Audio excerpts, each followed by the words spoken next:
जय मर्दाट काली भक्तों। आज का जो वीडियो है आप टैगलाइन से समझ गए होंगे कि आज जो मैं आपको बताने जा रहा हूँ वो बताने जा रहा हूँ कि पूजा के दौरान दीपक जलाने के बाद कभी भी आपको ये गलतियां नहीं करनी चाहिए। इससे अगर आपने जैसे दीपक जलाने के बाद अगर जो मैं आपको बताने वाला हूँ कि वो गलतियां आपने कर दी, माता रानी ना करे कभी गलती से आप ये गलतियां करो, परंतु आपने कर दी ना, आपका अच्छा खासा जीवन बर्बाद हो जाएगा। ये मैं डराने के लिए धमकाने के लिए किसी चीज़ के लिए नहीं बता रहा हूँ, निस्वार्थ आपको ये बताना चाह रहा हूँ, क्योंकि ये सवाल, ये समस्याएं मेरे पास आई हैं और जितनों के सवाल थे तो हमेशा वो बोलते थे, गुरुजी हमने भगवान के लिए इतना करा, भगवान को दिन रात पूजा, उनके हवन चालीसा पाठ कीर्तन जागरण सब कराए, परंतु हम आज भी सब चीज़ों से फंसे पड़े हैं। जीवन में कोई सॉल्यूशन ही नहीं मिल रहा है, मतलब परेशान हो गए हम, जितनी पूजा भक्ति करते जा रहे हैं उतने बार हम कहीं ना कहीं किसी ना किसी गलत कार्य में फंसते जा रहे हैं। हमने सबका भला करा है, हमने सबके लिए अच्छा सोचा है, हमारे लिए बुरा क्यों रहा है? तो कई बार ना क्या होता है, हमारे शास्त्रों में सनातन धर्म में हर एक चीज़ का अपना अपना नियम कानून है।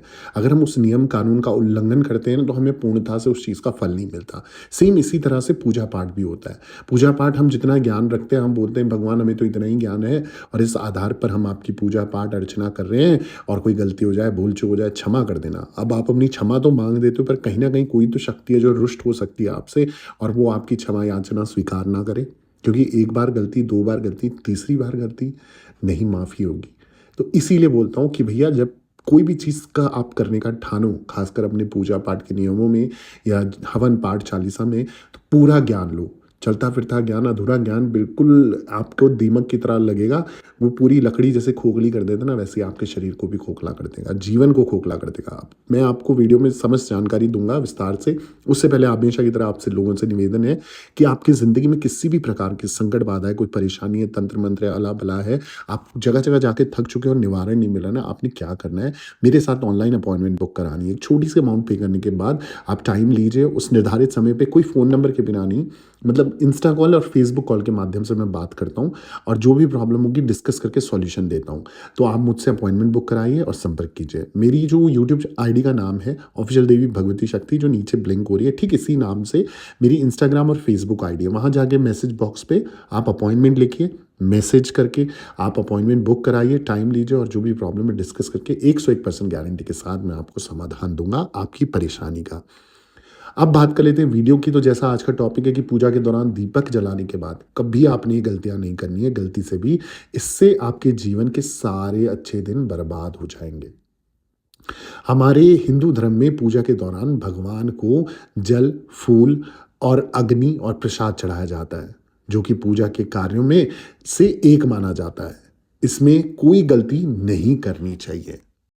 पूरी जो भविष्यवाणी है ना, उसके अनुसार भगवान श्री कृष्ण ने युधिष्ठिर को दीपक अर्पित करने के महत्व के बारे में बताया था। अगर आप लोगों को जानकारी है तो बहुत अच्छी बात है, जिन लोगों को जानकारी नहीं है मैं उनके साथ ये जानकारी साझा करना चाहता हूँ, क्योंकि कई बार हम अपने सनातन धर्म में कुछ शास्त्रों के नियमों का उल्लंघन करते रहते हैं और हमें खुद ही नहीं पता चलता। रोज़ पूजा करते हैं और रोज़ कुछ ना कुछ हमसे गलतियाँ होती हैं और हमें कोई ना कोई कष्ट पहुँचता है।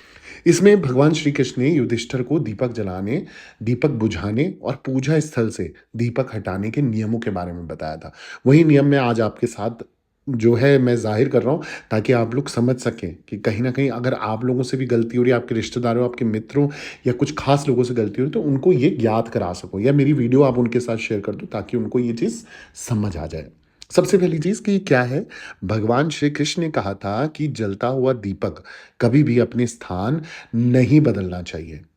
उसे वहीं रहना चाहिए जहाँ आपने उसे भगवान को समर्पित किया है। तो आपने देखा होगा ना, कई लोगों की आदत है, मैंने देखा है, मैंने महसूस करा, और आप लोगों को भी कई लोग इस चीज़ से मेरे साथ हाँ में हाँ मिलाओगे, और मुझे कमेंट करके भी ज़रूर बताना अगर ऐसा आपने देखा है कि जैसे हम ना पूजा पाठ करते हैं, बड़े भी होते हैं कुछ लोग, मतलब बूढ़े लोग होते हैं या हमारे घर के जो बड़े बुजुर्ग हैं, वो क्या करते हैं, पूजा पाठ करते हैं। हम लोग भी हो सकते हैं, कोई भी हो सकता है। हम क्या करते हैं, पूजा पाठ करते हैं, दीपक जलाते हैं, और दीपक जला के आपने जला कहीं पर दिया और रख कहाँ पर रहे हो, मतलब उठा के फिर उसे कहीं और रख रहे हो। ये नहीं कि मतलब एक स्थिर जगह पे आपने उसको रखा, वहीं धूप दीप उसका बनाया, तेल उसमें डाला, घी उसमें डाला और उसके बाद उसे वहीं पर अर्पित कर दिया, यानी कि प्रज्वलित कर दिया। और जब प्रज्वलित हो जाता है दीपक, उसके बाद उसका स्थान नहीं हिलाना चाहिए। तो कहीं न कहीं ये आप पुण्य नहीं, पाप कमा रहे हो। जब आप एक जगह से दीपक कहीं पर जलाते हो और दूसरी जगह पे स्थान पे लाके रखते हो, तो ये गलत चीज़ है।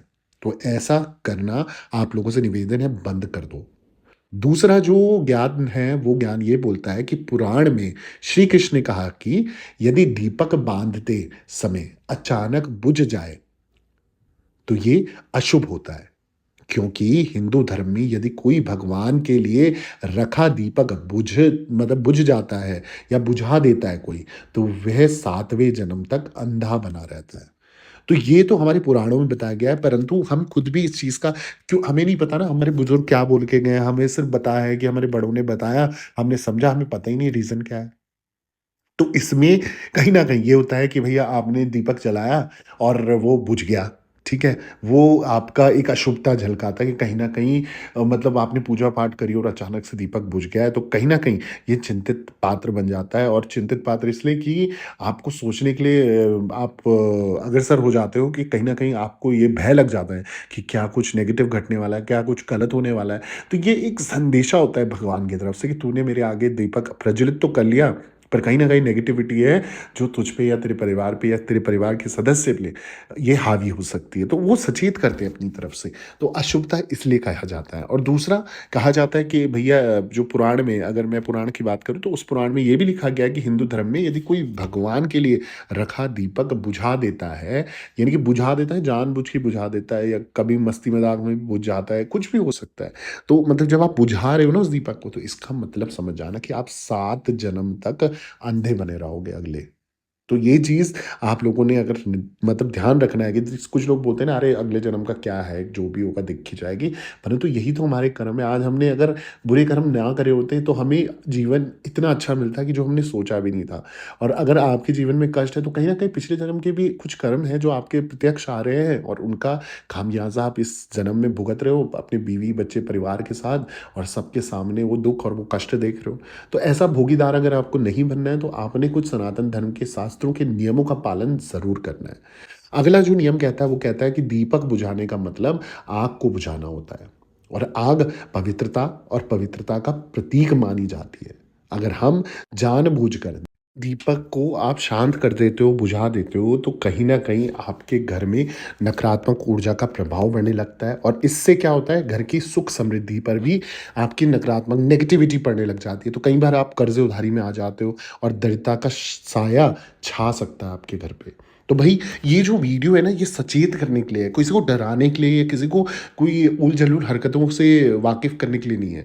ये एक सिंपल सा सीधा-सा नियम है जिसका ज्ञात होना हर एक मनुष्य को, हर एक भगत को जो पूजा पाठ में विश्वास करता है, उसके लिए जानकारी होना बहुत ज़रूरी है। क्योंकि कई बार कुछ चीज़ें ऐसी देखी गई हैं जहाँ आप लोग जाने-अनजाने वो कार्य कर रहे हो जो कि पाप कर्म है। और आप रोज़ भगवान से बोलते हो कि हमें मतलब समझ नहीं आ रहा है कि क्यों हो रहा है, क्या हो रहा है? तो अपने नियमों को पहले तो एक सार करिए, मतलब अलग-अलग विद्या से, अलग-अलग ज्ञान से, अलग-अलग मतलब लोगों से संपर्क करके आप अपनी पूजा पाठ के नियमों को मत बदलिए। आपके एक नियम चला है बड़ों से और वो अगर वो खुश थे उस नियम से, तो आप भी उसी नियम को चलाइए। आप ये मत कीजिए कि उसमें कुछ ऐड ऑन कर दें, कुछ जोड़ दें। जोड़ना आप भोगीदार बन सकते हो। कोई चीज़ नई लाना अपने घर में, वो एकदम सबके लिए अनजान हो जाती है। वो चीज़ भी खुद के लिए अनजान है और तुम भी उसके लिए अनजान हो। तो फिर एकदम हाव-भाव नहीं कनेक्ट होंगे और जब हाव-भाव कनेक्ट नहीं होंगे, तो फिर चीज़ें मिलाप होगा ही नहीं। मतलब आप माँगोगे कुछ और मिलेगा कुछ। तो ये चीज़ों का हमने ध्यान रखना है कि जब भी आप पूजा-पाठ में कुछ भी चीज़ बदलाव की कोशिश करते हो, वो एक दीपक यहाँ से वहाँ हिलाना भी क्यों ना हो, तो भी ये गलत माना गया है। तो जो मैं आपको समझाने की कोशिश कर रहा हूँ, मैं आशा करता हूँ आप समझ चुके होंगे। और इसके आधार पे मैं ये भी बता दूँ कि जो आपका मंदिर है, मंदिर पे आप हर शनिवार की जगह आप हर रविवार इसमें साफ-सफाई करना चालू कीजिए। ठीक है?